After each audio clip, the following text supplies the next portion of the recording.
আসসালামু আলাইকুম। এই গরমে বাচ্চাদের জন্য ছোট ছোট ফতুয়া তৈরি করা কিন্তু খুব সহজ, আর এই ফতুয়াগুলো পরে কিন্তু ভীষণ আরাম পাওয়া যায়। ফতুয়ার গলা এবং হাতা, কাঁধ সবকিছুর মাপ আমি স্ক্রিনে দিয়ে দিয়েছি আপনাদের বোঝার সুবিধার্থে।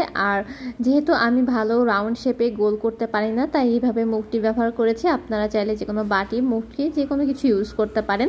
আর কাঁধের এই অংশটাকে হালকা একটু বাঁকা করে কাটলে কিন্তু শেপটা অনেক ভালো আসে। আর পিছনের গলাটা আমরা ছোট দিব, 1 ইঞ্চির মতো দিয়েছি।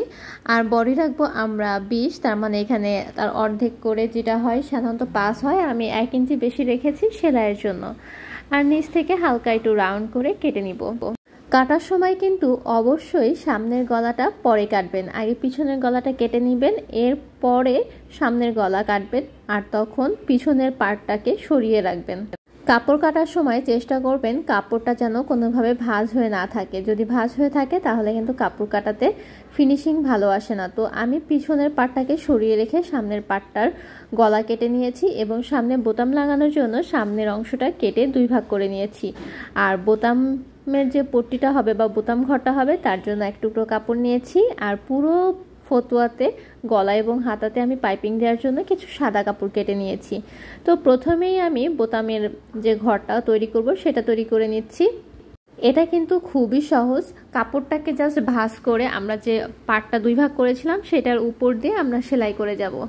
আমাদের বোতাম ঘরটা হয়ে গেলে কাঁধের যে অংশটা আছে সেটা আমরা জোড়া লাগিয়ে নিয়েছি এবং জোড়া লাগিয়ে নেওয়ার পরে আমরা পাইপিংয়ের কাজটা করব।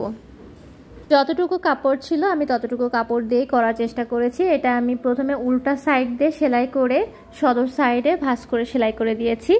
পাইপিংয়ের যে ভিডিওর ক্লিপটা সেটা আমি নিতে পারিনি, দুঃখিত। আমি অন্য কোনো ভিডিওতে এটা দেখিয়ে দেব। এরপরে আমরা 2 সাইডে সেলাই দিয়েছি এবং নিচে সেলাই করে দিয়েছি। আপনারা চাইলে ফাড়া দিতেও পারেন, নাও দিতে পারেন, তবে ছেলে বাচ্চাদের জন্য নিচে হালকা একটু ফাড়া দিলে কিন্তু খারাপ লাগে না। আর ফতুয়াতে মনে হয় একটু ফাড়া দিলেই বেশি সুন্দর হয়।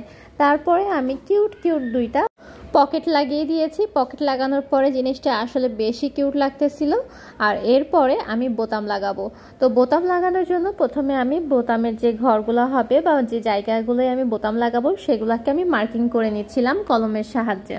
তবে এখানে কলম ব্যবহার না করে আপনারা রং পেন্সিল ব্যবহার করতে পারেন, কারণ এই কলমের দাগটা সহজে উঠতে চায় না। কলমের আমি এখানে লম্বা করে দাগ টেনে নিয়েছি। আর এই অংশটাতেই আমি হলো যে বোতামের ঘর তৈরি করব। বোতামের ঘর তৈরি করার জন্য আমি আমার মেশিন ব্যবহার করব, কারণ আমার মেশিন দিয়ে খুব সুন্দর বোতামের ঘর তৈরি করা যায়। আর কিভাবে ঘর তৈরি করা যায় সেটা আমার পেজে আপলোড করা আছে।